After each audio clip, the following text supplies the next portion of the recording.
लयं करुणालयं नमामि भगवत्पादं शङ्करं लोकशङ्करं शङ्करं शङ्कराचार्यं केशवं बादरायणं सूत्रभाष्यकृतो वन्दे भगवन्तो पुनः पुनः। अंतरधिकरणे विचारः प्रवर्तते। अनन्तरम् अंतरधिकरणे एतावता पूर्वपक्षिणा अन्तः अक्षिणी आदित्यमण्डले च दृश्यमान उपास्यः पुरुषः जीवः कश्चित् संसारी वर्तते न तु परमेश्वरः इति तेन उक्तम्। अनन्तरं तेन त्रयः युक्तयः अपि स्वकथनसम्पोषणाय उक्ताः वर्तन्ते। प्रथमं तु एषः यः पुरुषः श्रूयते तस्य रूपं श्रूयते। हिरण्यशमश्रुः हिरण्यकेशः इति रूपं श्रूयते। अतः रूपश्रवणात् अयं पुरुषः परमात्मा न भवितुम् अर्हति। परमात्मा तु रूपरहितः वर्तते। अशब्दम् अस्पर्शम् अरूपम् अव्ययम् इति उपनिषद् वदति। द्वितीयः तर्कः पूर्वपक्षिणा उपस्थापितः आधारश्रवणात्। एतस्य पुरुषस्य आधारः श्रूयते। परमेश्वरस्तु अनाधारः वर्तते अथवा सर्वाधारः वर्तते न, तस्य न कोऽपि तस्मात् भिन्नः आधारः वर्तते। तस्मादपि परमेश्वरः अत्र न सर्वाधारः परमेश्वरः अत्र आदित्यपुरुषः न भवितुम् अर्हति। तृतीयमस्ति ऐश्वर्यमर्यादा श्रुतेश्च कि एतस्य पुरुषस्य इत्युक्ते आदित्यस्थः यः पुरुषः वर्तते तस्य पुरुषस्य ऐश्वर्यं मर्यादितं श्रूयते। कथं तदा तत्र स एष ये च अमुस्मात् पराञ्चो लोकाः तेषां श्रेष्ठे इति। आदित्यस्थः यः पुरुषः वर्तते सः अमुस्माद् इत्युक्ते अमुस्माद् आदित्यात् पराञ्चो ऊर्ध्वगाः ये केचन लोकाः सन्ति तेषां सः ईश्वरः वर्तते। अनन्तरं यः अक्षिस्थः पुरुषः वर्तते स अक्षिस्थः पुरुषः अपि एतस्माद् नाम अक्षणः अधस्तनः ये लोकाः सन्ति ये च मनुष्यकामाः वर्तन्ते भोगाः तेषाम् एषः ईश्वरः वर्तते। एवं रूपेण एतस्य मर्यादा श्रूयते। अतः रूपवत्वश्रवणात् आधारश्रवणात् ऐश्वर्यमर्यादाश्रवणाच्च एषः पुरुषः परमात्मा न भवितुम् अर्हति, अपितु जीवः एव एषः पुरुषः भवितुम् अर्हति एव। तदानीमत्र सूत्रमस्ति अन्तस्तद्धर्मोपदेशात्। अन्तः तद्धर्मोपदेशात् नाम यः एषोऽन्तरादित्ये य एषोऽन्तरक्षिणी इति च नाम इति श्रुतौ श्रूयमाणः पुरुषः परमेश्वर एव न संसारी। कुतः? तदा सूत्रस्य अन्तिमं पदमस्ति तद्धर्मोपदेशात्। तस्य धर्मः तद्धर्मः तेषाम् उपदेशः तद्धर्मोपदेशः तस्मात् तद्धर्मोपदेशात् इत्युक्ते तस्य धर्मः तद्धर्मः तस्य कस्य तस्य हि परमेश्वरस्य धर्मः इह उपदिष्टाः। इत्युक्ते उपास्यत्वेन अत्र यः आदित्यमण्डले अक्षिणी च यः पुरुषः श्रूयते तस्य ये धर्माः उक्ताः सन्ति ते धर्माः संसारिणः इत्युक्ते जीवस्य न भवितुमर्हन्ति। ते धर्माः परमेश्वरे एव उपपद्यन्ते। के धर्माः सन्ति?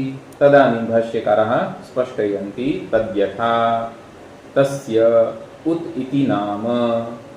तस्य उत इति नाम। अतः तस्य उत इति नाम इति श्रावयित्वा अस्य आदित्यपुरुषस्य नाम स एष सर्वेभ्यः पाप्मभ्यः उदितः इति सर्वपाप्मागमेन निर्वक्ति। नाम इयं या श्रुतिः वर्तते सा श्रुतिः कथं वक्ति? तदा उच्यते कि तस्य उत इति नाम आदौ श्रावयति। यः आदित्यस्थः पुरुषः वर्तते तस्य उत इति नाम श्रावयित्वा ततः परं श्रुतिः किं वदति है ना कि स एष सर्वेभ्यः पाप्मभ्यः उदितः वर्तते। आदित्यमण्डले दृश्यमानः एषः यः पुरुषः वर्तते स पुरुषः सर्वेभ्यः पाप्मभ्यः उदितः वर्तते, मुक्तः वर्तते इति सर्वपाप्मागमेन निर्वक्ति श्रुतिः। अनन्तरं यथा सः आदित्यस्थः पुरुषः सर्वेभ्यः पाप्मभ्यः उदितः वर्तते, मुक्तः वर्तते, तथैव एषः अक्षिणी दृश्यमानः पुरुषः अपि सर्वेभ्यः पाप्मभ्यः मुक्तः वर्तते इति स्वयं श्रुति वदति। कथं कि सर्वपाप्मा तदेव च कृतनिर्वचनं है ना, कृतं निर्वचनं यस्य तत् कृतनिर्वचनं है ना। अतः तदेव च कृतनिर्वचनं यद् नाम वर्तते तद् नाम अक्षी पुरुषस्यापि अतिदिशति। श्रुतिः तत्र अक्षिणी दृश्यमानः यः पुरुषः वर्तते तस्यापि तदेव नाम वर्तते है ना। यत् नाम आदित्यस्थस्य पुरुषस्य वर्तते तदेव नाम अक्षिणी दृश्यमानस्य पुरुषस्यापि वर्तते। अतः कथं श्रुतिः अतिदिशति यन्नाम इत्युक्ते यन्नाम आदित्यस्थस्य पुरुषस्य वर्तते तन्नाम तदेव नाम एतस्य अक्षिणी दृश्यमानस्य पुरुषस्यापि वर्तते। एवं रूपेण स्थितिः वर्तते। इदानीम् एतौ उभौ अपि पुरुषौ नाम आदित्यस्थः पुरुषः अक्षिणी दृश्यमानः पुरुषः है ना। एतत् पुरुष एतस्य पुरुषद्वयस्यापि सर्वपापराहित्यम् अत्र श्रूयते, सर्वपाप्मगमत्वं श्रूयते। तर्हि सर्वपाप्मगमश्च परमात्मनः एव श्रूयते है ना। सर्वदा केवलं परमात्मा एव सर्वपापरहितः भवितुम् अर्हति। जीवः सर्वदा सर्वपापरहितः नास्ति। यदा जीवः मुक्तः भवति तदा सः सर्वपापरहितः भवति। किन्तु यदा जीवः यदा बद्धः भवति, संसारे बद्धः भवति, तदा सः पापरहितः न भवति है ना। अतः परमात्मा एव सर्वदा पापरहितः अस्ति। सर्वपाप्मागमश्च परमात्मा एव अस्ति। अतः यः आत्मा अपहत् पाप्मा इति छान्दोग्ये अष्टमाध्याये श्रूयते कि यः आत्मा इत्युक्ते यः परमात्मा वर्तते सः अपहत् पाप्मा वर्तते, सः अपहत् पाप्मा इति। अनन्तरं तथा चाक्षुषे पुरुषे अनन्तरं चक्षुषी दृश्यमान यः पुरुषः वर्तते तस्मिन् पुरुषे अपि सैव ऋक् तत् साम तद् उक्थं तद् यजुः तद् ब्रह्म है ना। एवं तत्र उच्यते है ना। सा एव ऋक् एवम् उच्यते है ना। इत्युक्ते अत्र सा एव ऋक्, सा इत्युक्ते अत्र सा इत्यत्र तत् इति प्रातिपदिकमस्ति है ना। अतः तत् शब्देन चाक्षुषः पुरुषः उच्यते। अतः उच्यते स इत्युक्ते सा एव ऋक् है ना। अनन्तरं तत् साम है ना, स एव साम वर्तते। लिङ्गादि यः व्यत्ययः वर्तते सा तत्तु ऋगाद्यपेक्षया अत्र वर्तते। अनन्तरं तद् उक्तं शस्त्रविशेषः भवति। शस्त्रम् इत्युक्ते कर्तनाय शस्त्रं न साम्नः कश्चित् विकारः शस्त्रविशेषः। उक्थ इति उक्थम् इति नाम भवति। तद् यजुः अनन्तरं इति अनन्तरं यजु नाम यजुर्वेदः है ना। यजुः वेदः यजुर्वेद है ना। अनन्तरं साम तत्र स्तोत्रम् इत्यपि उच्यते है ना। उक्त साहचर्यात् यत् साम भवति तत् स्तोत्रम् इति उच्यते। अनन्तरम् उक्ताद् अन्यत् यत् शस्त्रं वर्तते तद् ऋक् इति उच्यते वैदिक प्रक्रियायाम्। अनन्तरं तद् यजुः नाम तदेव यजुः वेदः यजुर्वेदः। अनन्तरं तद् ब्रह्म, अत्र ब्रह्मशब्दस्य अर्थः वेदः वर्तते, न तु परमात्मा, है न। ब्रह्म इत्युक्ते त्रयोऽपि वेदाः अत्र ब्रह्मशब्देन उच्यन्ते। अतएव अथातो ब्रह्मजिज्ञासा इत्यत्रापि अस्ति किल, तत्र ब्रह्मशब्देन न जात्यन्तरम् आशङ्कितव्यम् इति भाष्यकारेण उक्तम्।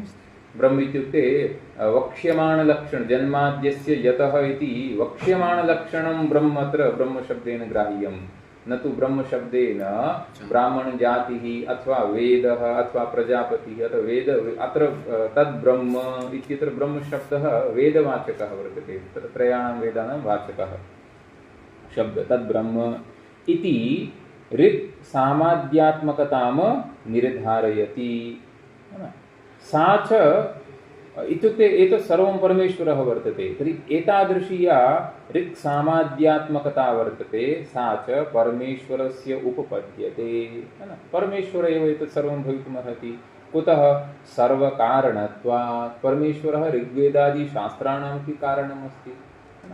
अतः सर्वकारणत्वात् सर्वात्मकत्वोपपत्तेः, सर्वकारणत्वात् परमात्मा सर्वात्मकः भवितुमर्हति इति। अनन्तरं तदुच्यते पृथिव्यग्न्याद्यात्मके च अधिदैवतं ऋक् सामे वाक्प्राणाद्यात्मके च अध्यात्मम् अनुक्रम्य आह तस्य ऋक् च साम च गेष्णौ, है न। एवं तत्र एवमस्ति, तत्र आधिदैवतं ऋक् अपि उक्ता वर्तते। बहु उपासनायाः तत्र प्रकरणमस्ति, अतः तत्र आधिदैवतं ऋक् अपि उक्ता वर्तते। कथं? पृथ्वी अन्तरिक्षं द्यू नक्षत्र आदित्यगत शुक्लभारूपा या भवति पञ्चविधा, सा तत्र आधिदैवत ऋक् इति उच्यते। अनन्तरं ऋक् सामे, सामपि तदेव वर्तते, सामपि पञ्चविधम् अस्ति, अग्नि वायु आदित्य चन्द्र, अनन्तरम् आदित्यगत यत् कृष्णरूपं वर्तते तत् साम वर्तते इति उपासनायाम् एतत् सर्वम् उच्यते। अनन्तरम् उच्यते ऋक् प्राणाद्यात्मके च अध्यात्मम् अनुक्रम्य आह तस्य ऋक् च साम च गेष्णौ, एवम् उच्यते। गेष्णौ इत्युक्ते पर्वणि इति, प्रथमा द्विवचनं पर्वणि इति। अनन्तरं तथा अध्यात्मम् अपि, अनन्तरं तस्य अक्षिपुरुषस्य अध्यात्मरूपमपि तत्रैव श्रूयते, है न। यौ अमुष्य गेष्णौ तौ गेष्णौ एवं रूपेण, है न। तच्च सर्वात्मनः एव उपपद्यते। तर्हि इत्युक्ते अत्र यौ अमुष्य गेष्णौ तौ गेष्णौ इति एतेन श्रुतिवाक्येन यद् सर्वात्मकत्वम् उक्तं वर्तते तत् सर्वात्मनः परमात्मनः एव उपपद्यते, न तु परिचिन्नस्य जीवस्य।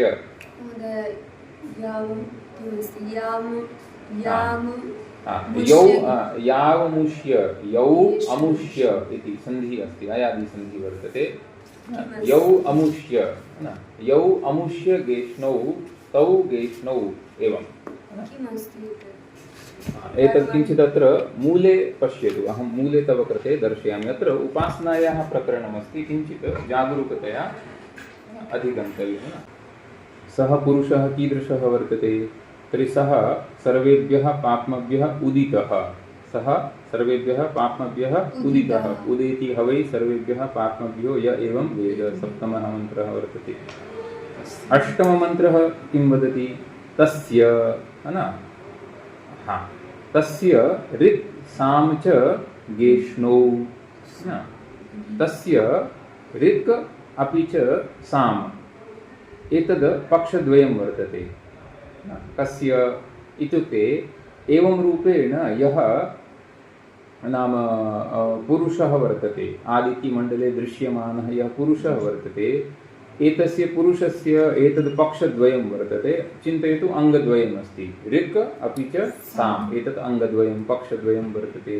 तस्माद् उद्गीतः, तस्माद् कारणात् सः यः पुरुषः वर्तते, आदित्यमण्डले दृश्यमान पुरुषः वर्तते, सः उद्गीतः वर्तते, सः उद्गीतरूपः वर्तते।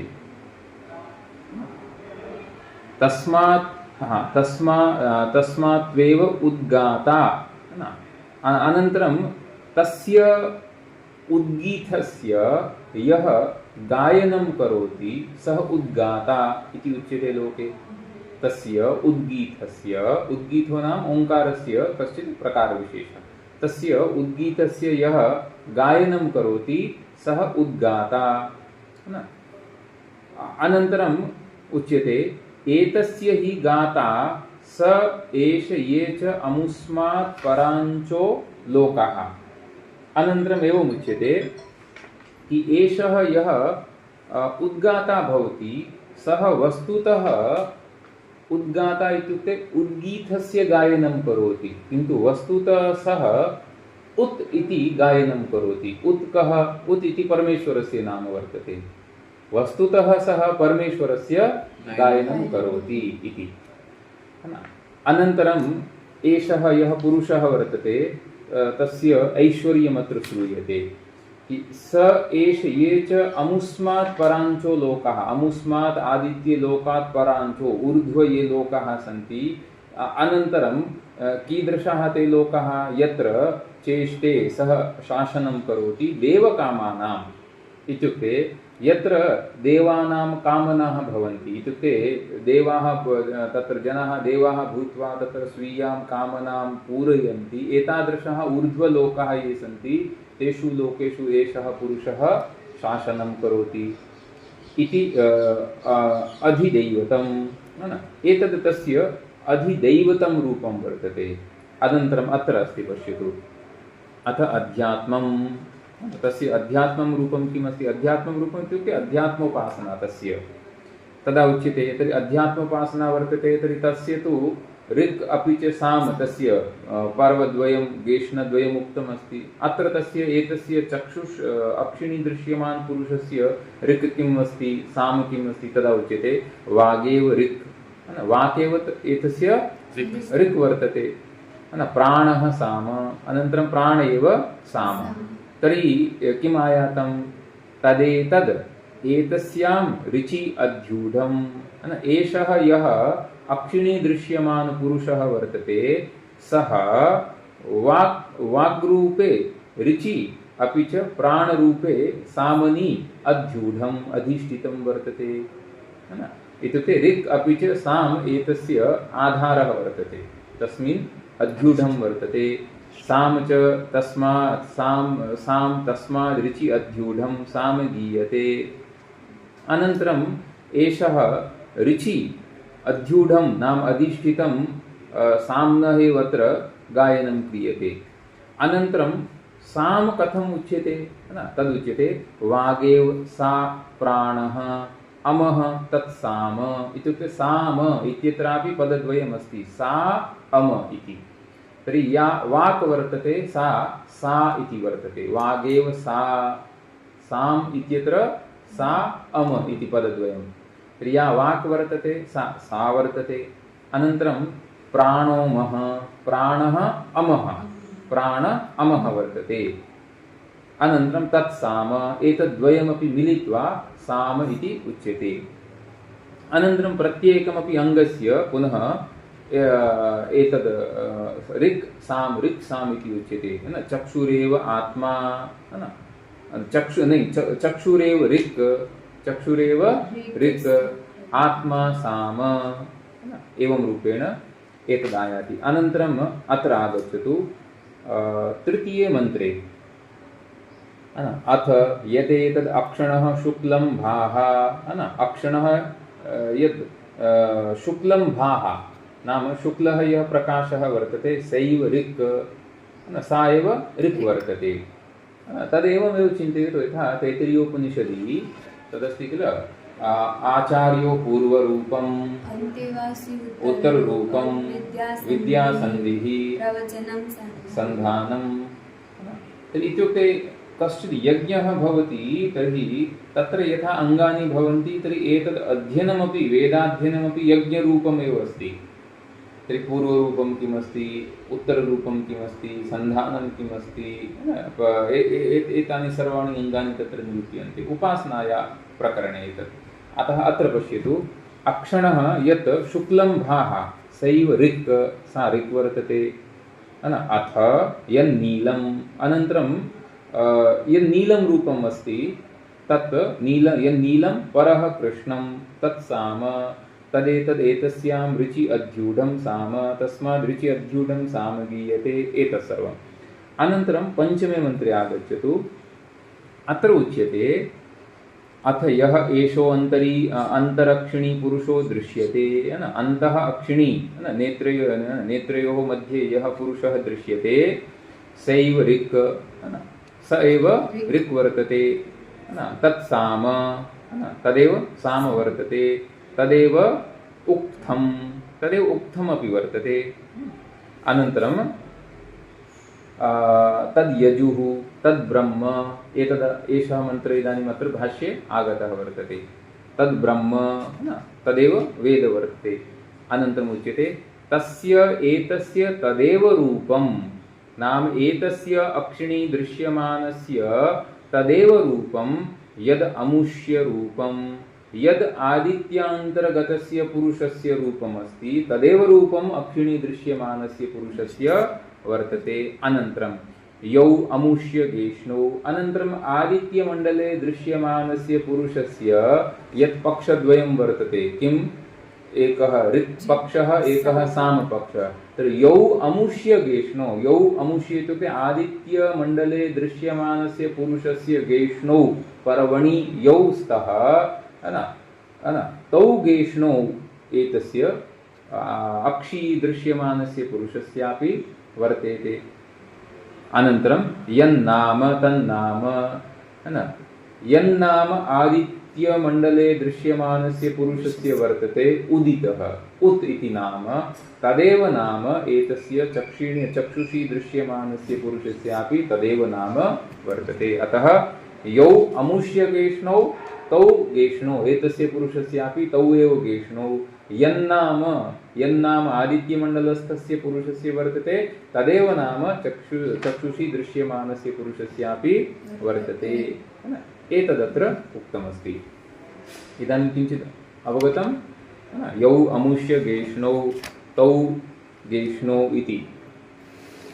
तर्हि अत्र किम् अस्ति, अत्र सर्वात्मकत्वम् उक्तं वर्तते। तर्हि इदं सर्वात्मकत्वं सर्वात्मनः परमात्मनः एव भवितुम् अर्हति, तच्च सर्वात्मनः एव उपपद्यते।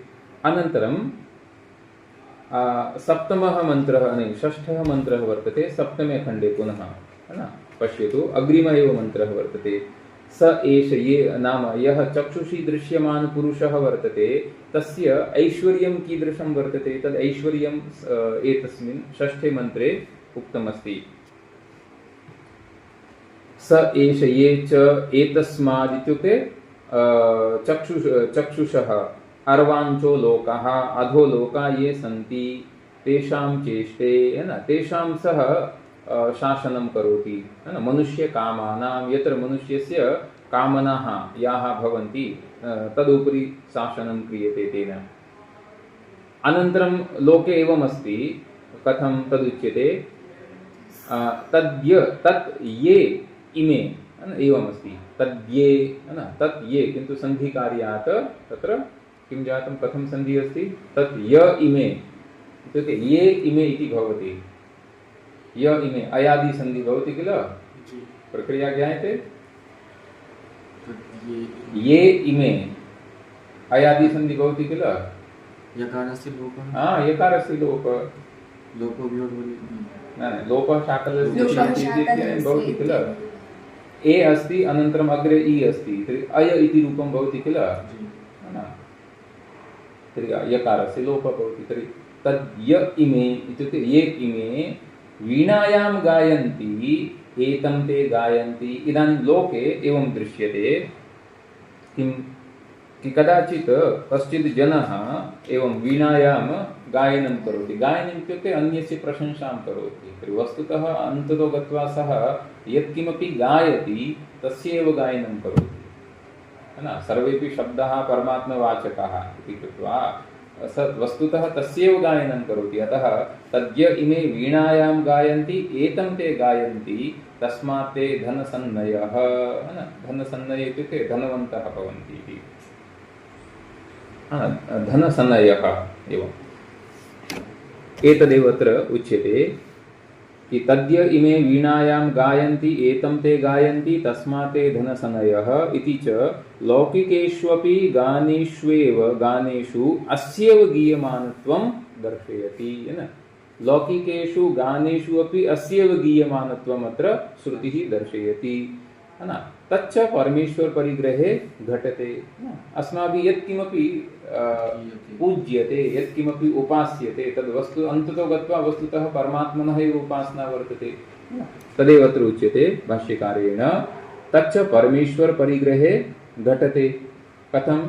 तर्हि गीतायाः अत्र श्लोकः उद्ध्रियते, यद्यद् विभूतिमत्सत्त्वं श्रीमद् ऊर्जितमेव वा तदेवावगच्छत्वं मम तेजोंश संभवम्। 10वें अध्याये विश्वरूप दर्शन योगे भगवान् आदौ स्वस्य विश्वरूपस्य दर्शनम् अर्जुनाय कारयित्वा तत्र दैत्यानां प्रह्लादः एवं रूपेण बहुविधां विभूतिं वर्णयित्वा अन्ते किं वदति भगवान्, यद्यद् विभूतिमत्सत्त्वं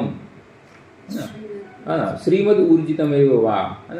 यद्यद् विभूतिमत्सत्त्वं, विभूतीनां पशुवित्तादिः विभूतिः, है न? श्रीमद् ऊर्जितं, है न? श्री कान्तिः, ऊर्जितत्वं नाम बलं तद्युक्तम् अनन्तरं ऊर्जितमेव तद्युक्तं यत् सत्त्वं वर्तते तत्सर्वम् इत्युक्ते तत्सर्वं मम ईश्वरस्यैव वर्तते, है न? अतः तदेवावगच्छत्वं मम तेजोंश संभवम् इति भगवद्गीता दर्शनात्। लोककामेश्वरितत्वमपि निरङ्कुशं श्रूयमाणं परमेश्वरं गमयति। अनन्तरम् आदित्यमण्डलस्थः यः पुरुषः वर्तते सः ऊर्ध्वलोकानां शासनं करोति, चक्षुषि दृश्यमान यः पुरुषः वर्तते सः अधोलोकानां शासनं करोति। तर्हि इत्युक्ते अत्र लोकशास्त्रित्वं श्रूयते।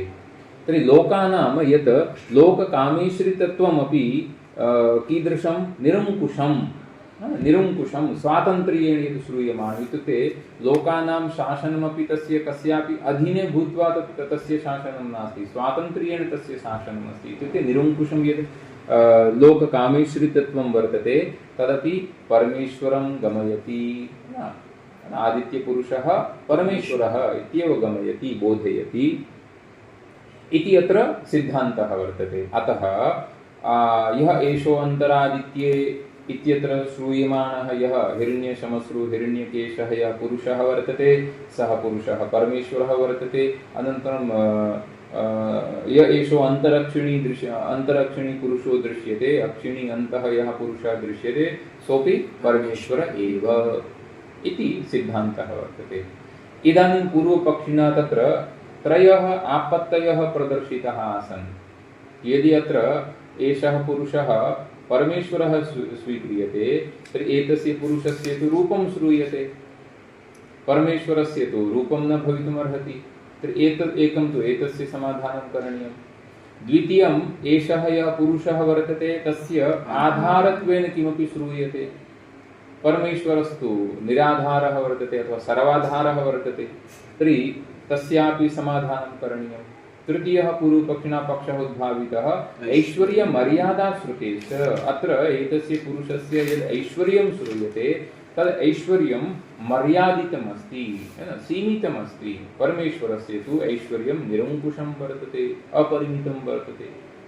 अतः एतस्य आपत्तित्रयस्यापि समाधानम् इतः परं करणीयमस्ति। अतः इदानीं भाष्यकारः एकैकस्यापि समाधानं कुर्वन्ति। अत्र किञ्चित् जागरूकतया भाव्यं। यत्तु उक्तम् अस्ति किल पूर्वपक्षिणा यदुक्तं किं हिरण्यशमश्रुत्वादिरूपश्रवणं परमेश्वरे नोपपद्यत इति। परमेश्वरे हिरण्यशमश्रुत्वादिकं रूपं न उपपद्यते इति यदुक्तम् अत्र ब्रूमः तदा एतदुच्यते। एतद् बहु प्रसिद्धं वाक्यमस्ति भगवत्पादानां स्यात् परमेश्वरस्यापि इच्छावशात् मायामयं रूपं साधकानुग्रहार्थं। भवतु परमेश्वरः अशब्दम् अस्पर्शम् अरूपम् अव्ययं वर्तते, किन्तु सर्वैश्वर्ययुक्तं यद् ब्रह्म वर्तते तस्य ब्रह्मणः मायावशात् तस्य इच्छावशात् तस्य रूपं न भवितुम् अर्हति इति तु नियमः नास्ति। अतः तस्य रूपं भवितुम् अर्हति, तस्य रूपं भवितुम् अर्हति तदुच्यते। पश्यतु, यद्यपि शङ्कराचार्याः निर्गुणब्रह्मवादिनः सन्ति, किन्तु तथापि ते वदन्ति तस्य परमेश्वर नाम अस्माभिः एवं नियमनं कर्तुं न शक्यते यत् परमात्मा त्वं तु रूपरहितः एव भव, तव रूपं किमर्थं भवितुम् अर्हति? तस्य इच्छा वर्तते, स तु सर्वैश्वर्यवान् वर्तते किल, अतः तस्य रूपं यदि स इच्छति तर्हि रूपमपि भवितुम् अर्हति।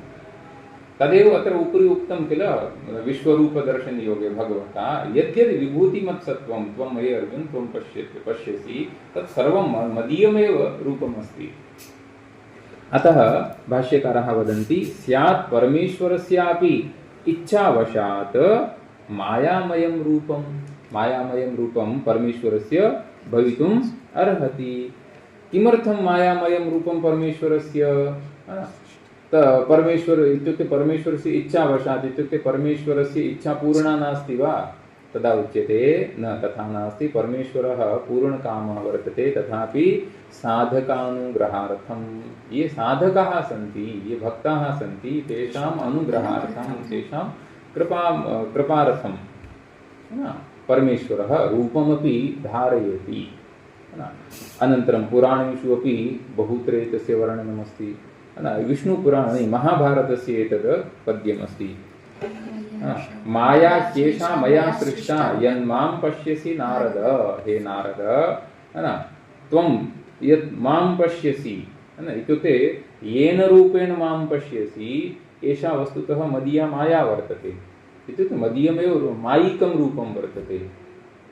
माया ह्येषा मया सृष्टा यन्मां पश्यसि नारद, अतः सर्वभूत गुणैर्युक्तं मैवं मां ज्ञातुम् अर्हसि इति भगवान् वदति तत्र। अतः सर्वभूत गुणैर्युक्तं यद् मम रूपं वर्तते तद् मा एवं मैवं मां ज्ञातुम् अर्हसि।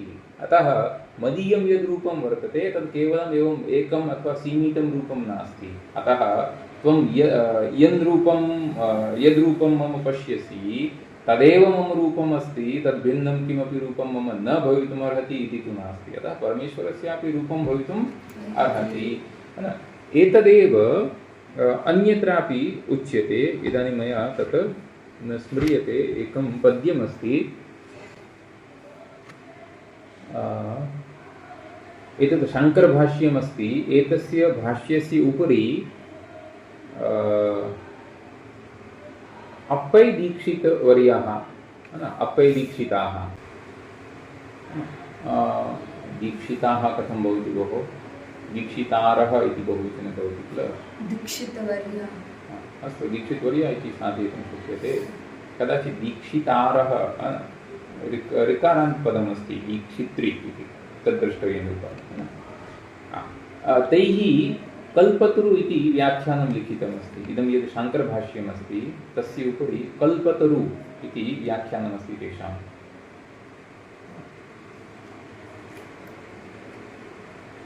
तत्र ते एवं वदन्ति,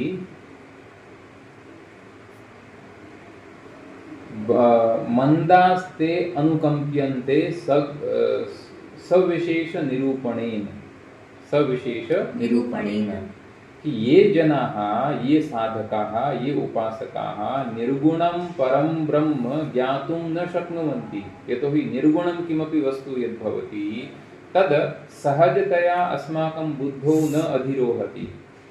अस्माकं बुद्धिः जन्मना आरभ्य सगुणम् अथवा सविशेषं यद् वस्तु वर्तते तदेव ग्रहायति, तदेव बुद्धेः स्वभावः वर्तते। निर्गुणं किमपि वस्तु बुद्धि सहजतया ग्रहीतुं न शक्नोति, तस्याः स्वभावः एव नास्ति तथा। अतः यथा अस्माभिः एवम् उच्यते, एतत् किञ्चित् पश्यतु, एतद् विजानातु, किं पुस्तकं, पुस्तके किमपि रूपम् अस्ति, इत्युक्ते यत्र किमपि रूपं वर्तते तस्य ग्रहणं बुद्धिः सहजतया कर्तुं शक्नोति, किन्तु यत्र रूपं नास्ति तस्य वस्तुनः ग्रहणं बुद्धिः सहजतया कर्तुं न शक्नोति। अतः किं क्रियते श्रुत्या, एतादृशः ये भक्ताः सन्ति, उपासकाः सन्ति, ये निर्गुणं रूपं ग्रहीतुं न शक्नुवन्ति, तेषां कृते सा एव श्रुतिः, सा एव उपनिषद् सगुणं ब्रह्म प्रतिपादयति, ब्रह्मणः सगुणरूपं प्रतिपादयति। अनन्तरं सगुणरूपस्य ब्रह्मणः उपासना द्वारा अपि ते साधकाः तदेव फलं प्राप्नुवन्ति यद् फलं निर्गुणब्रह्मणः उपासनया प्राप्यते। तत्र तेषाम् एवं कश्चित् पद्यविशेषः वर्तते। अतः भाष्यकारः अपि वदन्ति कि परमेश्वरस्यापि इच्छावशात् तस्य मायामयं रूपं भवितुम् अर्हति। अनन्तरम् अपि च यत्र तु निरस्त सर्वविशेषं पारमेश्वरं रूपम् उपदिश्यते, यत्र तु सर्वविशेषरहितं परमेश्वरस्य रूपं पारमेश्वरं रूपं यत्र उपदिश्यते भवति तत्र शास्त्रं, तत्र इदं शास्त्रं नाम इदं श्रुतिवाक्यं तत्र संगच्छते, अशब्दम् अस्पर्शम् अरूपम् अव्ययम् इत्यादि। अतः अशब्दम् अस्पर्शम् अरूपम् अव्ययम् इति शास्त्रं निर्गुण ब्रह्म विषयकं शास्त्रं वर्तते, न तु सगुण ब्रह्म विषयकं शास्त्रम् इति अत्र उक्तमस्ति। अनन्तरं सर्वकारणत्वात्तु विकारधर्मैरपि कैश्चित् विशिष्टः परमेश्वरः उपास्यत्वेन निर्दिश्यते। अनन्तरं परमेश्वरः तु सर्वकारणमस्ति, तर्हि सर्वकारणात्तु परमेश्वरस्य ये विकाराः सन्ति, इत्युक्ते परमेश्वरात् यत्किमपि उत्पन्नं वर्तते तर्हि तद्धर्मसहितः परमेश्वरः भवति। अतः विक्तैः विकारधर्मैरपि कैश्चित् विशिष्टः परमेश्वरः उपास्यत्वेन निर्दिश्यते। अतः एव भगवद्गीतायाम् अस्ति किल, केचन नाम परमेश्वरस्य उपासनां कुर्वन्ति, किन्तु केचन पितॄणाम् उपासनां कुर्वन्ति, केचन भूतानाम् उपासनां कुर्वन्ति, तथा भवति किल। अतः ये यथा मां प्रपद्यन्ते, अनन्तरं ये इत्युक्ते ये जनाः परमेश्वरं येन रूपेण प्रपद्यन्ते, येन रूपेण जानन्ति, ते तेनैव रूपेण परमेश्वरस्य उपासनां कुर्वन्ति। ते तेनैव रूपेण, केचन यक्षरूपेण, केचन पितृरूपेण, केचन भूतरूपेण परमेश्वरस्य उपासनां कुर्वन्ति, देवी रूपेण। तदपि अस्ति। अतः परमेश्वरः उपास्यत्वेन निर्दिश्यते। तदेव तत्र छान्दोग्योपनिषदि 3 अध्याये शाण्डिल्यविद्यायाम् इदं वाक्यं श्रूयते, सर्वकर्मा सर्वकामः सर्वगन्धः सर्वरसः सः परमेश्वरः, इत्युक्ते परमेश्वरस्य गुणविशेषाः अत्र उक्ताः वर्तन्ते। तथा हिरण्यसमसृत्वादि निर्देशोऽपि भविष्यति। अतः परमेश्वरे यद् रूपं हिरण्यशमश्रुः हिरण्यकेशः इति यद् रूपस्य श्रवणम् अस्ति, रूपस्य निर्देशः यः वर्तते, सः निर्देशः अपि परमेश्वरे भविष्यति, उपपद्यते। अतः परमेश्वरस्य अत्र हिरण्यपुरुषस्य रूपं श्रूयते, अतः हिरण्यपुरुषः परमात्मा नास्ति इति साधयितुं न शक्यते। द्वितीया आपत्तिः आसीत् पूर्वपक्षिणः आधारश्रवणात्, आधारश्रवणात्। तदत्र उच्यते कि यदपि आधारश्रवणात् न परमेश्वरः हिरण्यपुरुषः न आदित्यमण्डले दृश्यमान अक्षिणी च दृश्यमान पुरुषः परमेश्वरः नास्ति अत्रोच्यते। अत्र समाधानं क्रियते। स्वमहिम प्रतिष्ठस्य अपि आधार विशेषोपदेश उपासनार्थो भविष्यति। भाष्यकारः अत्र वदन्ति कि छान्दोग्योपनिषदः इदं यत् प्रकरणं वर्तते तत् सर्वमपि प्रकरणम् उपासना प्रकरणं वर्तते। उपासनायाः प्रकरणमस्ति। अतः उपासनार्थं यद्यपि परमेश्वरस्य कश्चित् आधारः नास्ति, परमेश्वरः स्वे महिम्नि एव प्रतिष्ठितः वर्तते, तथापि उपासनार्थः तस्य आधारविशेषस्य उपदेशः, आधारविशेषस्य कथनमपि भवितुम् अर्हति उपासनार्थं। तद्भवति खलु, यथा यज्ञयागादिकम् अस्माभिः क्रियते तदानीं किमपि वस्तु न भवति, सर्वं वस्तु न भवति, तदानीम् एकदा एषः गणपतिः इति मत्वा अस्माभिः पूजनं क्रियते, है न। पुष्पं न भवति तर्हि अक्षतं पुष्पम् इति मत्वा सर्वं कार्यं तेनैव साध्यते किल। तत्सर्वं नाम उपासना यतोहि मानसिकी भवति, अतः तत्र कल्पना भवितुमर्हति, कल्पना कर्तुं शक्यते भावनया, है न। अत एव तु अस्ति किल यत् कर्म आरम्भे अस्ति किल अस्माकम् अध्यासभाष्ये, अपि च प्रथमे एव सूत्रे तत् यत्किमपि वस्तु भवति, ज्ञानं भवति, तद् वस्तुतन्त्रं भवति, ज्ञानं वस्तुतन्त्रं भवति, तद् इतस्ततः कर्तुं न शक्यते, है न। किन्तु कर्म यद् भवति तद् पुरुषाधीनं भवति, अतः पुरुषः इतस्ततः कर्तुं शक्नोति। इदानीम् एतद् वस्तु नास्ति, तथापि तत् किमपि अन्यद् एतदस्ति इति विचिन्त्य तत् कार्यं साधयितुं शक्यते तथा। अनन्तरम् उच्यते सर्वगतत्वात्, है न। परमात्मा सर्वगतः वर्तते, अतः सर्वगतत्वात् ब्रह्मणः व्योमवत् सर्वान्तरत्वोपपत्तेः। तृतीय आपत्तिः पूर्वपक्षिणा उक्ता आसीत् ऐश्वर्य मर्यादा श्रुतेश्च, तदत्र उच्यते ऐश्वर्य मर्यादा श्रवणमपि अध्यात्माधिदैवत विभागापेक्षम् उपासनार्थम्।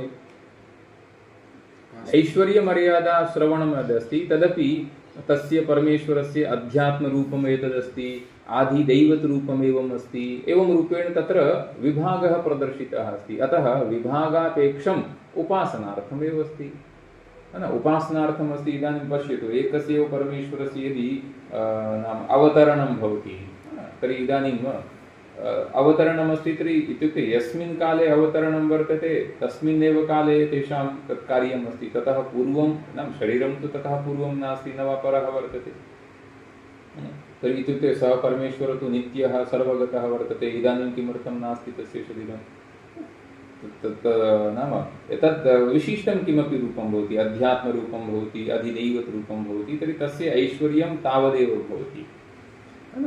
तस्मात् परमेश्वर एव अक्ष्यादित्ययोः, अक्षिणी आदित्ये च, है न, अक्ष्यादित्ययोः अन्तः उपदिश्यते इति सिद्धान्तवाक्यं वर्तते। अनन्तरम् एतस्य अधिकरणस्य द्वितीयं सूत्रमस्ति भेदव्यपदेशाच्चान्यः, है न। अस्ति च आदित्यादि शरीराभिमानिभ्यः जीवेभ्यः अन्यः ईश्वरो अंतर्यामी। अनन्तरम् आदित्यमण्डले दृश्यमान यः पुरुषः वर्तते तस्मात् भिन्नः परमेश्वरः वर्तते इति श्रुतिवाक्यमपि श्रुत्यन्तरे श्रूयते, अन्यस्याम् उपनिषदि श्रूयते। कुत्र? तर्हि बृहदारण्यके इदं वाक्यमस्ति कि यः परमेश्वरः वर्तते सः कीदृशः अस्ति तदुच्यते यः आदित्ये तिष्ठन्। यः परमेश्वरः आदित्ये तिष्ठन्, आदित्याद् अन्तरः, आदित्याद् अन्तरः आदित्याद् भिन्नः अस्ति, आदित्यपुरुषात् सः भिन्नः अस्ति।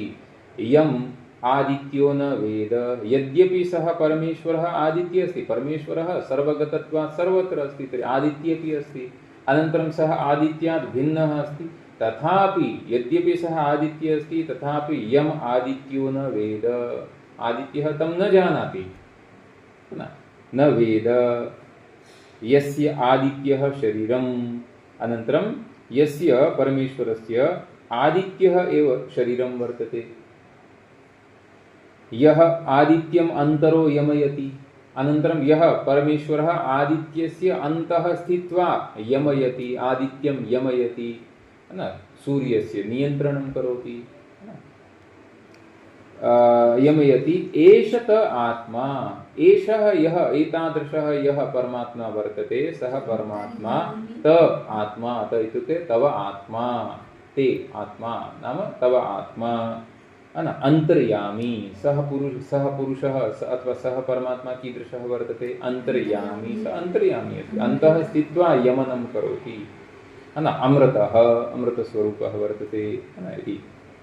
अतएव कठोपनिषदि अस्ति किल, भीषास्माद् वातः पवते भीषोदेति सूर्यः, तथा मन्त्रः अपि वर्तते। अन्तिमे अस्ति मृत्युर्धावति पञ्चमः अस्ति, भीषास्माद् वातः पवते भीषोदेति सूर्यः। तृतीयं चरणम् इदानीं विस्मरामि, कठोपनिषदि वर्तते तत्र।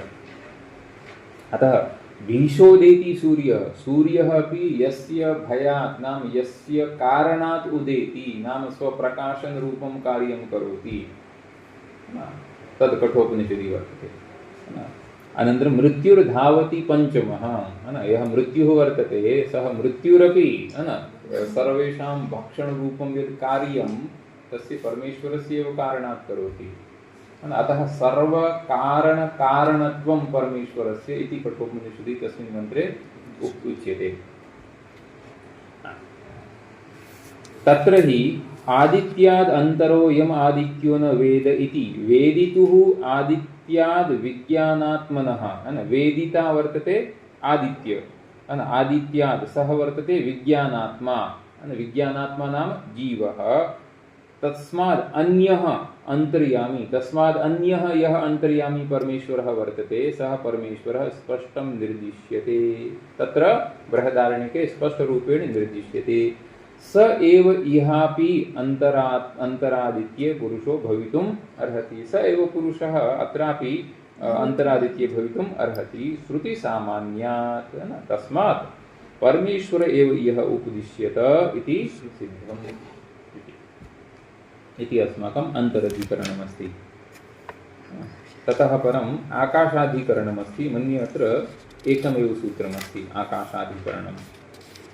तस्य प्रकरणं भवन्तः पठन्तु अद्य। प्रकरणम् अहं पुनः चान्दोग्ये वदामि भवतां कृते। अष्टमः खण्डः तत्र आगच्छन्तु। अष्टमः खण्डः त्रयोहोदगीथे कुशला बभूवुः। नाम त्रयः एते ऋषयः आसन्, ते उद्गीथे उद्गीतविद्यायां कुशलाः बभूवुः। उद्गीतविद्यायाम् एते अत्यन्तं कुशलाः बभूवुः। के ते? शिलकः, शालावत्यः, अनन्तरं शिलकशालावत्यः इति एकमेव नाम अस्ति। शिलकशालावत्य, शिलकः तस्य नाम वर्तते, सः कीदृशः वर्तते? शालावत्यः नाम शालावान् कश्चित्, तस्य पुत्रः, तस्य सः शालावत्यः इति उच्यते। शालावान् अपत्यम्। कथम् अपत्यार्थे भवति किल, यथा दशरथस्य अपत्यं पुमान् दाशरथिः, तस्यापत्यम् इति सूत्रेण एषः शिलकः शालावान् इति कश्चन ऋषिः आसीत्, तस्य पुत्रः, अतः सः शिलकशालावत्यः इति उच्यते। शिलकशालावत्यः, तद् शाला शिलक इति एकमेव नाम अस्ति, सः कीदृशः? शालावत्यः एवम् इति एकः पुरुषः, शिलकशालावत्यः। द्वितीयः वर्तते दालभ्यः, सः चैकितायनः, चिकितायनस्य अपत्यं पुमान् चैकितायनः, अतः चैकितायनो दालभ्यः। तर्हि प्रथमः ऋषिः कः वर्तते? शिलकः। द्वितीयः ऋषिः कः वर्तते? दालभ्यः। तृतीयः वर्तते प्रवाहणो जैवलिः, तस्य नाम वर्तते जैवलिः। सः तस्य नाम वर्तते प्रवाहणः, किन्तु सः कीदृशः अस्ति? जैवलिः, इत्युक्ते जीवलस्य अपत्यं पुमान् जैवलिः। यथा दशरथस्य अपत्यं पुमान् दाशरथिः, जैवलिः। तर्हि शिलकः, अनन्तरं दालभ्यः, अनन्तरं प्रवाहणः। अब इन तीनों में क्या होता है? अत्र शिलकः अपि च दालभ्यः, एतद् द्वयं तु ऋषिपुत्रम् अस्ति। एषः यः प्रवाहणः वर्तते सः राजपुत्रः अस्ति, किन्तु एते त्रयोपि उद्गीतविद्यायाम् अत्यन्तं कुशलाः आसन्। अनन्तरं ते परस्परं विचारितवन्तः, ते होचुः, उद्गीते वै कुशलाः स्मः, वयम् उद्गीतविद्यायाम् अत्यन्तं निपुणाः स्मः वयं, अतः यदि अस्माकं नाम त्रयाणां यदि सम्मतिः वर्तते तर्हि किं कुर्मः, हन्त उद्गीते कथां वदाम, तर्हि वयं परस्परं मिलित्वा उद्गीतविषये शास्त्रार्थं कुर्मः, अभी तीनों एक ही जगह से पढ़कर आए हैं तो जरा विचार करें थोड़ा, उद्गीत विद्यायां वयं कथां वदाम, कथा इत्युक्ते तत्त्वबुभुत्सुना सह कथा इति उच्यते, कथा इत्युक्ते वाक्यप्रयोगः परस्परं, वयं कथां वदामः, अस्तु कथा आगे चलती है, आगे कथम तो कथेति, तो अच्छा बहुत बढ़िया भी विचार करते हैं, तो तथा बढ़िया, अस्तु एवमेव वयं तथा इति ह समुपविविशुः, बहुत अच्छा, ऐसा कहकर वो सारे के सारे बैठ गए। अब वो कथा आगे चलती है, तो सर्वादोकः वदति सः प्रवाहणो जैवली, यह प्रवाहणः वर्तते जैवलीः, सः उवाच, उसने कहा किम भगवन्तौ अग्रे वदताम्, भगवन्तौ अग्रे वदताम्, कि आप दोनों तो ब्राह्मण पुत्र हैं, मेरे लिए भगवंत उभावोपि भगवंतो स्तः, मैं तो राजा का पुत्र हूँ, आप तो दोनों ब्राह्मण के पुत्र हैं, है ना, तो भगवन्तौ अग्रे वदताम् ब्राह्मणयोः वदतोः वाचं श्रोष्यामि, है ना, तो पहले आप दोनों जो पूज्य हैं भगवान हैं वो आप पहले प्रतिपादन करें उद्गीत विद्या का, है ना, क्योंकि मैं आप ब्राह्मणों के द्वारा कही गई वाणी का पहले मैं श्रवण करूंगा, उसके बाद में मैं कहूंगा। एवं अस्तु, इदानीं तर्हि क्रमः इदानीं तस्य आगतः, दोनों का, एक शिलक और दालभ्य, उन दोनों का क्रम आ गया। इदानीं वो जो शिलक हैं वह दालभ्य को कह रहा है, एक प्रवाहण ये साइड में हो गए आप दोनों विचार करें, ये साइड में हो गया। सह शिलकः शालावत्यः, है ना, शिलक शालावत्यः, सह चैकितायनं दालभ्यम् उवाच, उसने चैकितायन दालभ्य से कहा, किम उवाच, है ना, तो हन्त त्वा पृच्छामीति, आपकी अनुमति हो तो मैं आपसे कुछ पूछूं, त्वा पृच्छामीति, है ना, तो दालभ्य ने क्या कहा, पृच्छ इति होवाच, पूछो, अनुमति है। अब कौन पूछ रहा है, शालावत्य पूछ रहा है, शिलक शालावत्य पूछ रहे हैं दालभ्य को, का सामनो गतिहि, है ना, तो सबसे पहले उसने क्या पूछा, सामनः का गतिहि, गति इत्युक्ते आश्रयः, है ना, सामनः गतिहि का, साम का आश्रय क्या है, तो स्वर इति, तो ये किसका वाक्य है, दालभ्य का है, दालभ्य ने कहा साम का आश्रय है स्वर इति होवाच, तो शिलक ने फिर से पूछा स्वरस्य का गतिहि, ठीक है, साम का आश्रय है स्वर, ये जब दालभ्य ने कहा तदा दालभ्यः पुनः पृष्टवान्, नहीं एषः स्वरस्य का गतिहि, तदानीं पुनः कः किमुक्तं, प्राण इति, स्वरस्य गतिः आश्रयः वर्तते प्राण इति होवाच, इदानीं पुनः प्रश्नः अस्ति, प्राणस्य का गतिः, तदा सः उक्तवान् अन्नम् इति, पुनः प्रश्नः, अन्नस्य का गतिः, तदा सः उक्तवान् आप इति होवाच, पुनः प्रश्नोत्तरक्रमः चलति अग्रे, अपां का गतिः, तदा सः उक्तवान् असौ लोकः, पुनः होवाच, अनन्तरं सः पुनः प्रश्नं कृतवान् अमुष्य लोकस्य का गतिः, एतस्य लोकस्य का गतिः, एतस्य लोकस्य कः आश्रयः, तदा अत्र उच्यते का गतिः, तदा अस्य लोकस्य का गतिः, तदानीम् एषः यः दालभ्यः वर्तते सः दालभ्यः उत्तरं ददाति, न स्वर्गं लोकम् अतिनयेदिति, है ना, कि जो स्वर्गलोक हैं उस स्वर्गलोक का अतिक्रमण करके साम को कोई दूसरे आश्रय पर नहीं ले जा सकता है ना, अतः सः किं होवाच, अस्य लोकस्य का गति, तदा सः उक्तवान् न स्वर्गं लोकम् अतिनयेदिति होवाच, है ना, और ये कौन कह रहा है? दालभ्य कह रहा है। और वो दालभ्य और आगे वाक्य को कहता है कि स्वर्गम वयम लोकम साम अभि संस्थापयामः, है ना, कि हम जो साम है उस साम को स्वर्ग लोक में ही स्थित करते हैं। इत्युक्ते साम, अब एक एक वहां क्रम आया था ना, सामनः का गति, तो स्वरः, स्वरस्य का गति, प्राण, ये क्रम आप याद रखिएगा। सामनः का गति प्राण, स्वरः, स्वरस्य का गति प्राणः, प्राणस्य का गति अन्नम्, अन्नस्य का गति आपः, अपां का गति असौ लोकः, अनन्तरम् अमुष्य लोकस्य का गति। तदानीं सः वदति कि स्वर्ग लोक का अतिक्रमण करके हम साम का और कोई दूसरा आश्रय नहीं पा सकते हैं। इत्युक्ते क्रमशः अस्य लोकस्य का गति, अंततो गत्वा वो आश्रय किसका सिद्ध होगा? साम का सिद्ध होगा। प्रश्न आरंभ कहाँ से हुआ था? साम का आश्रय क्या? साम का आश्रय स्वर, है ना, स्वर का आश्रय प्राण। तो अस्तु अंततो गत्वा वो किसका आश्रय सिद्ध हो रहा है? साम का आश्रय सिद्ध हो रहा है। कि साम का वस्तु तो आश्रय क्या है? ये तो परस्पर आश्रित है। और अतः एषः यः एतद् यद् साम वर्तते तस्य साम्नः आश्रयः स्वर्गः अस्ति इति दालभ्यः वदति, है ना। स्वर्ग है वो साम का आश्रय है, यानी साम का जो अंतिम जो फल है ना, वह फल स्वर्ग लोक है ना। साम है वो हमें स्वर्ग लोक तक ले जा सकता है, तो स्वर्ग है वो साम का आश्रय हो गया, है ना।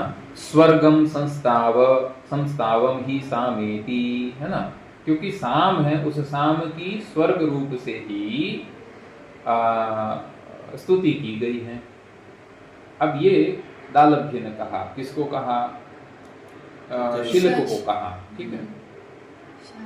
तमह शिलकः शालावत्यश्च चैकीतायनम दालभ्यम उवाच, है ना। तब वो जो शिलक है वो शिलक उस दालभ्य को कहता है ना। तमह शिलकः शालावत्यः, शिलकः शालावत्यः चैकीतायनम दालभ्यम उवाच। किम उवाच? अप्रतिष्ठितम वै किल ते दालभ्य साम। ये दालभ्य, तुम्हारा ये जो साम है, ये साम तो अप्रतिष्ठित है। अप्रतिष्ठित यानी साम, जो तुम्हारा जो साम है वो साम अप्रतिष्ठित है। साम का तुमने अंतिम आधार क्या बताया? स्वर्ग, और स्वर्ग नित्य नहीं है। तो तुम्हारा साम है वो साम प्रतिष्ठित नहीं है, साम तुम्हारा अप्रतिष्ठित है। और यानी तुम सही नहीं कह रहे हो। जो साम है वो साम, वह तो सर्वदा नित्य, उसका जो फल है वो तो नित्य होता है। और तुमने अभी साम का आश्रय किसको बताया है? स्वर्ग को बताया। स्वर्ग अनित्यः वर्तते। एवं अस्माभिः अत्र भाष्यं यदा पठामः तदा इतोपि विशेषतया ज्ञायते, है ना। स्वर्गः अप्रतिष्ठितः वर्तते, प्रतिष्ठितः नास्ति, नित्यः नास्ति, है ना। अतः अप्रतिष्ठितं वै किल ते दालभ्य साम, हे दालभ्य तव यत् साम वर्तते तद् नूनम् अप्रतिष्ठितं वर्तते, है ना। अनन्तरं यः यस्त्वेतर्हि ब्रूयात् मूर्धा ते विपतिष्यति इति। और ये मूर्धा पतन का बृहदारण्यक इत्यादि में भी होता है, वहाँ ऐसा आता है ना, कि जब गार्गी हैं वो याज्ञवल्क्य से प्रश्न करती हैं, याज्ञवल्क्य उत्तर देते हैं, और प्रश्न करती हैं तो उत्तर देते हैं, प्रश्न करती उत्तर देती है। लेकिन जैसे ही गार्गी युक्ति से भिन्न ऐसा कोई प्रश्न करती हैं, जिसको कहते हैं वहाँ अति प्रश्न करती हैं, तो याज्ञवल्क्य ऋषि कह देते हैं अब गार्गी रुक जा, नहीं तो तेरा मस्तक गिर जाएगा। मूर्धा ते विपतिष्यति इति आयते ना, तो मूर्धा है विपतिष्यति इति तत्र याज्ञवल्क्यः अपि गार्गी कृते वदति। तो यहाँ भी ये जो शिलक है वो दालभ्य के लिए कहता है कि यदि कोई सामवेता यह कह दे, है ना, सामवेता यदि यह कह दे कि साम है, उस साम की प्रतिष्ठा स्वर्ग है, तो यदि ऐसा कोई कह दे, और सामवेता यदि कोई कह दे कि तेरा हे दालभ्य तेरा मस्तिष्क गिर जाए, तो तेरा मस्तिष्क गिर जाएगा, ये तो फिर त्वम सत्यम न भाषसे, तुम सही बात नहीं कह रहे हो, है ना। अतः मूर्धा ते विपतिष्यति, मूर्धा ते विपतेदिति, ये तब ये जो शिलक है ना? नहीं, वो जो दालभ्य है, दालभ्य को ये कहा था भी तुमने ये सही नहीं कहा है कि शाम का जो शाम की प्रतिष्ठा है वह स्वर्ग नहीं थी, तो यह सम्यक न उत्तम। तो दालभ्य है, वो दालभ्य शिलक के सामने हाथ जोड़कर खड़ा हो जाता है, आप ही बता दीजिए, है ना? हंत अहम एतद भगवतो वेदानी इति, है ना?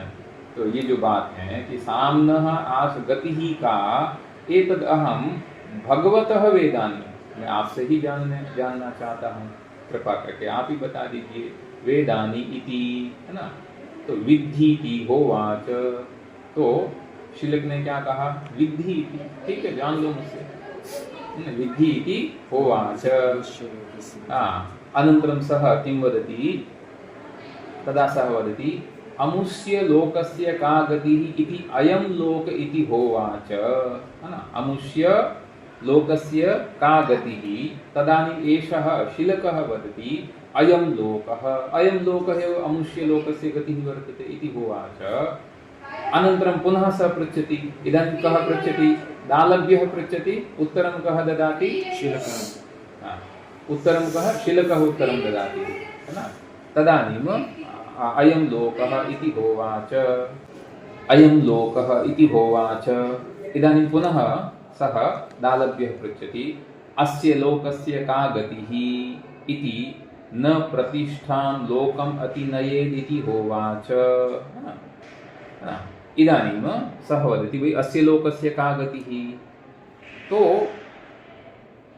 सः वदति कि न प्रतिष्ठां लोकम् अतिनयेद् इति, प्रतिष्ठाभूतः अयं यः लोकः वर्तते, तर्हि अस्य लोकस्य अतिक्रमणं कृत्वा साम अन्यत्र अस्माभिः न नेतव्यं, साम अन्यत्र न नेतव्यम् इति होवाच।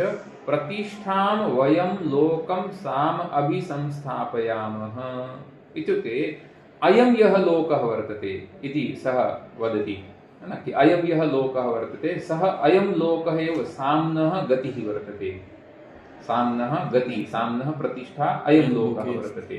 दालभ्य ने तो क्या कहा था? स्वर्ग लोक को, इस साम की गति बताया था, और जो शिलक है वह बता रहा है इस लोक को, है ना? प्रतिष्ठा